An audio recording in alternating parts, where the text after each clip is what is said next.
buenas tardes, gracias a todos los asistentes. Creo que no es el salón más cómodo, pero eso es característica de la gente activa, encontrar sitios un poco más incómodos para retar nuestra biología, adaptarnos permanentemente, que parece una de las cosas que hemos perdido y que está causando enfermedades crónicas, la pérdida de la capacidad de adaptación al entorno.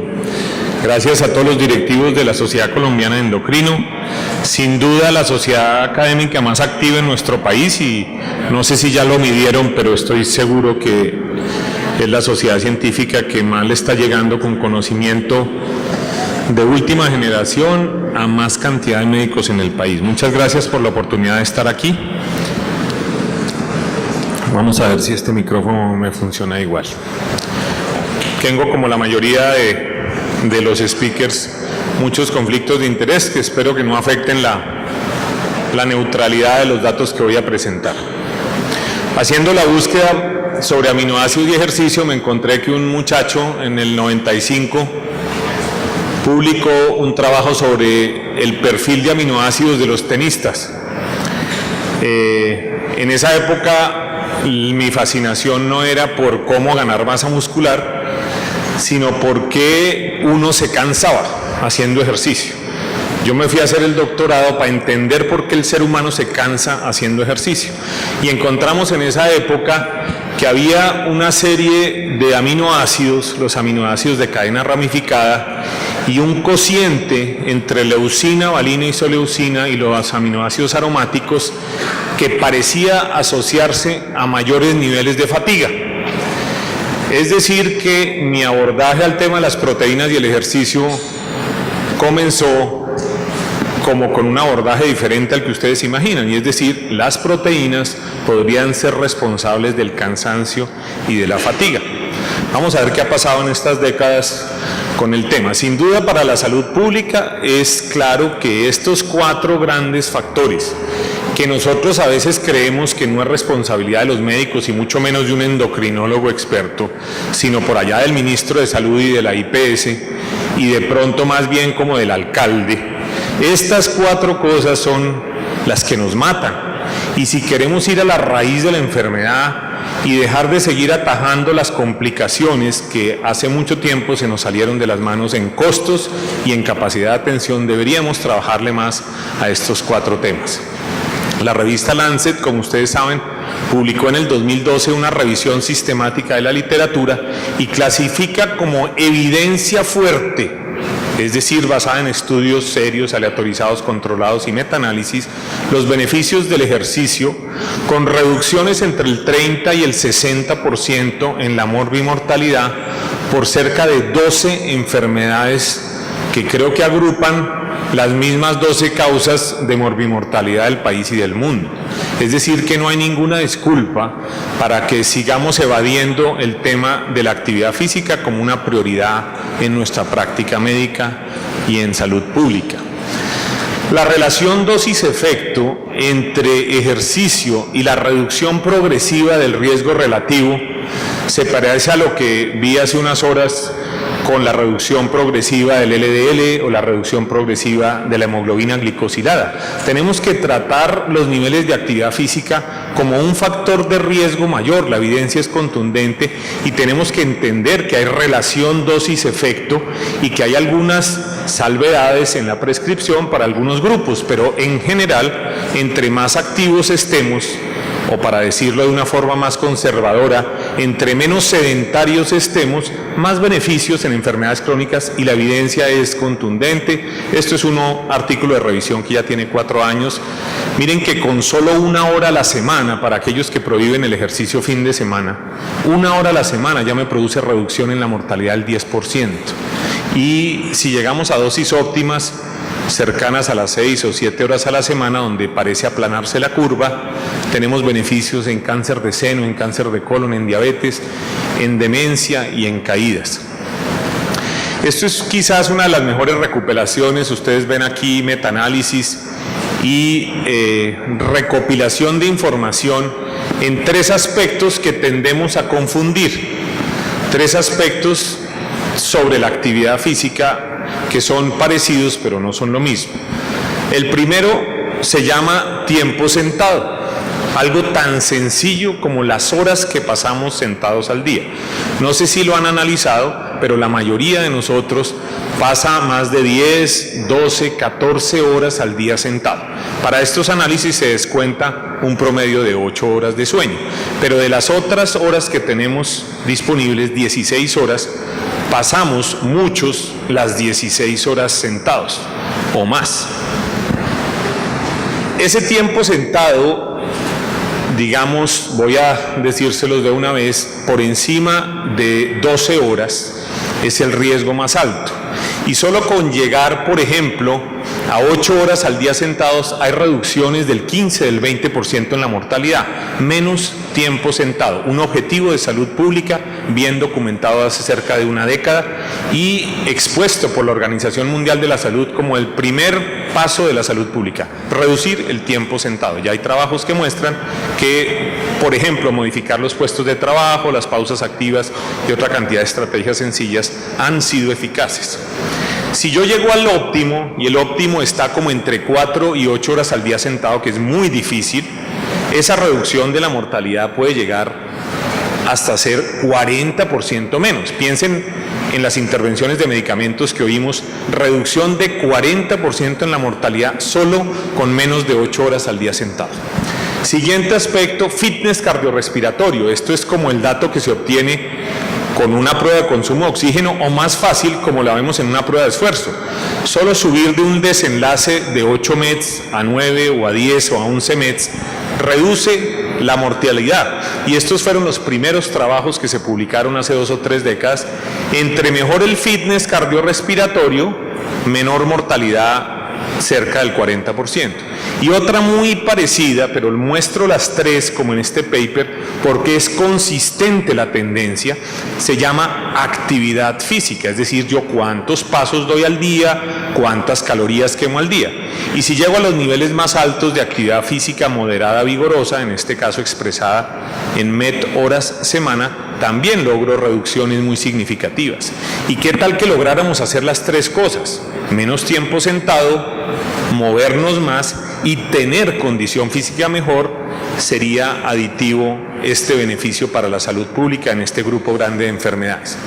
Sorprendentemente, en hombres hipertensos, para entrar un poquito más en el músculo, tener fuerza comparado con no tener fuerza, o digamos poca fuerza versus mucha fuerza, en un grupo de mala condición física, ha demostrado en estudios de cohorte reducir la mortalidad en un 50%. No sé cuál de los antihipertensivos ha reducido la mortalidad en un 50%. Y estamos hablando de poca fuerza versus mucha fuerza, que en mi época se prohibía para los hipertensos. Y si yo soy maratonista y tengo buena fuerza, buen fitness, también tengo un beneficio especial de, además del fitness aeróbico, tener buena fuerza. Estos son datos muy fuertes de estudios, todos en hipertensos, publicados ya hace 6 años en revistas como el JACC, bien reconocidas, con el seguimiento de un número grande de pacientes. Ustedes ven aquí cerca de 1000 pacientes en cada grupo. En el British Medical Journal hace un tiempo ya un pupilo de la Universidad del Rosario publicó hace cerca de 10 años este trabajo donde se corroboraba la diferencia entre estar fit y no estar fit en mortalidad, pero observó algo adicional, y es que la gente que tenía poca fuerza, estuviera fit o no desde el punto de vista aeróbico, se moría más que la gente que tenía buena fuerza. Y al discriminar la mortalidad sale algo muy interesante, y es que los que tienen poca fuerza se mueren un poquito más, pero especialmente los que tienen peso normal y tienen buena fuerza se mueren 30% menos de cáncer que los que tienen mala fuerza. Y empieza a surgir un boom de literatura alrededor del tema de la masa muscular y la supervivencia o la incidencia de enfermedades crónicas. Como uno de los grandes enemigos del ejercicio es el miedo a la osteoartritis o a la artrosis, quiero traerles esta revista. Nosotros nos enseñaron que las rodillas se gastan. No estoy muy seguro de cuál fue la evidencia que nos mostraron, porque quedamos convencidos de que las rodillas se gastan. Yo creo que el análisis de la nutrición y la biología del cartílago y del hueso no fue suficientemente profunda en esa afirmación. Por ejemplo, si ustedes tienen un grupo control que quedó cuidándose para que no se gastara la rodilla, claramente tiene una menor probabilidad de sobrevivir sin discapacidad que un grupo que se dedica a gastar la rodilla y a hacer ejercicio y termina con menos discapacidad que los que se quedaron cuidándola. Eso es un estudio publicado en Archivos de Medicina Interna hace uno que otro añito, hace 15 años, pero ese tal vez no nos lo mencionaron con el tema de no gastar las rodillas. Y si queremos un estudio más grande con más de 1.600 pacientes en el British Medical Journal 2014 nos muestra que ajustada para la discapacidad, este tema del ejercicio muestra algo contrario a lo que nos imaginábamos. Por ejemplo, para actividades leves es como lo que hacemos todos los días, como caminar, ir de compras, hacer oficio en la casa. Hay gente que reporta que eso lo hace muy poco, y miren el porcentaje de discapacidad. Y hay gente que dice que se mueve mucho en esas actividades leves y que hace muchas cosas de esas, y miren que el porcentaje de discapacidad de esos que no gastan rodillas, que sí gastan rodillas, el porcentaje de discapacidad es la mitad. Ustedes dicen, claro, no, es actividad leve. Nosotros nos referíamos era a la actividad fuerte y vigorosa. Y resulta que los que hacen poca actividad vigorosa tienen 4 veces más discapacidad que los que hacen mucha actividad vigorosa. Es un estudio dirigido a osteoartritis. No estamos hablando de diabetes ni enfermedad cardiovascular. Le va mejor a la osteoartritis de los que hacen actividad de más impacto y más vigorosa. Bastante contrario a lo que nos dice la creencia popular. Miren esto, JAMA nos dice que la actividad física moderada, inclusive caminar, se asocia a una reducción del riesgo de fracturas de cadera. Inclusive, miren, mayor tiempo de pie se asoció a menor riesgo de fractura. Solo estar de pie empieza a reducir el riesgo de fractura. Por supuesto, si hago cosas de mayor impacto, el riesgo puede llegar al 40 o al 50%, por ejemplo, con 4 horas a la semana, o esas dosis que nos gustan. Por ejemplo, 8 horas a la semana, 55% menos de riesgo de fractura de cadera. Yo no sé si los bifosfonatos han logrado eso. 2016, Lancet sacan la portada de esto. Urgimos a todos los sectores de la sociedad para tomar acciones inmediatas para hacer que la gente pueda moverse, para hacerlo más accesible a la sociedad. Veamos detalles del músculo. Este sarcómero y estas proteínas han adquirido cada vez más interés. ¿Por qué? Porque son dinámicas y así como hace muchos años los expertos en osteoporosis nos explicaron que el hueso era dinámico y no era una estructura estática, el músculo tiene gran plasticidad y capacidad de reaccionar a los estímulos mecánicos, nutricionales y hormonales. Esta mañana Jorge Castillo en una brillante exposición habló de los factores que determinan la sarcopenia y siempre pensemos en agrupar en la definición de sarcopenia un dato estructural que lo podemos medir con bioimpedancia, con DEXA o con un metro o con antropometría, perímetros y diámetros en forma económica, quizás con un poquito menos de precisión, pero accesible para cualquier clínico. Fuerza muscular que la podemos medir no solo con dinamómetros costosos, sino con pruebas funcionales de consultorio y rendimiento físico también medible con pruebas de campo. Lo que hay detrás de la sarcopenia es la coexistencia de muchos factores, pero quiero insistir en desuso por inmovilidad, inactividad o disminución de la gravedad. Valga la pena mencionar que mucha gente con osteoporosis la están mandando a la piscina, dizque para ganar masa ósea.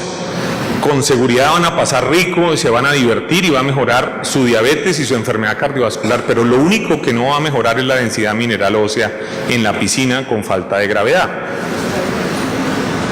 La nutrición está profundamente afectada en el anciano por una cantidad de factores y por eso adquiere en este tema de la sarcopenia un valor importante hasta donde el aporte proteico de algunos aminoácidos, especialmente aminoácidos de cadena ramificada como la leucina o sus derivados, podría tener algún valor. Miren aquí, por ejemplo, el pool de aminoácidos, y esto se lo muestro mucho a las personas que les interesa lo del fisiculturismo y los suplementos, porque a diferencia de los carbohidratos y de las grasas, nosotros tenemos la posibilidad de no perder la proteína que nos comimos por reutilización permanente. Es decir, que lo único que habría que comerse es esto que botamos, porque cada vez que se rompe una proteína del músculo, eso no se exhala ni se suda, eso se reutiliza. Es decir, de los miles de aminoácidos que hay en un gramo de proteína, yo los vuelvo a utilizar casi todos, y por eso no hay que comerse toda la proteína que se degradó durante una sesión de ejercicio, por ejemplo. Por eso los grandes aportes de proteína en el paciente catabólico crítico no logra frenar el catabolismo proteico del paciente crítico como nos habíamos esperado.